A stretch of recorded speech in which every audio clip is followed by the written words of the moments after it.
10,000।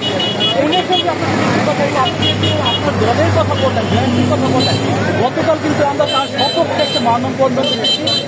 এখানে বিএনপি, বিশেষ করে যুবদল, ছাত্র দলের উল্লেখ করার মতো নেতারা এখানে এখন আসেন ওইখানে যাদেরকে দেখছে, আমার প্রশ্ন যে জায়গায় 31 দফা দাবিতে তারেক রহমানের নির্দেশ যে 31 দফা বাস্তবায়ন করতে হবে, সেখানে কারা ছিল ওইখানে এই এক্সিলেন্টের দুর্নীতিবাজ এক্সিলেন্টের পক্ষে আমি জানি না, কিন্তু তাদেরকে খুঁজে বের করে আইনের আওতায় আনা এবং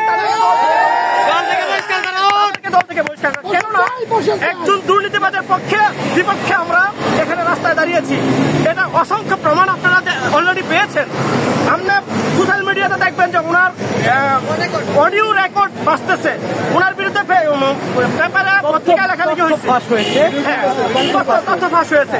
তারপরে এটা দেখার পরে কেন তার পক্ষে রাস্তায় দাঁড়াবে? আমি তাদেরকে দেখে মনে হচ্ছে তারা যদি দলীয়, হ্যাঁ আমি বলবো যে দলের সবাই কি ভালো? যারা বিএনপি করে তারা প্রত্যেকটা লোক কি ভালো? তারাও দুর্নীতির সাথে জড়িত, তাদেরকে আমি বলবো যে আইনের আওতায় আনার জন্য। মানে যারা দুর্নীতিকে প্রশ্রয় দিচ্ছে তাদের, তাদেরকে অবশ্যই, তাদেরকে যারা দুর্নীতির প্রশ্রয় দিচ্ছে। আপনি প্রথম বললেন যে তাদের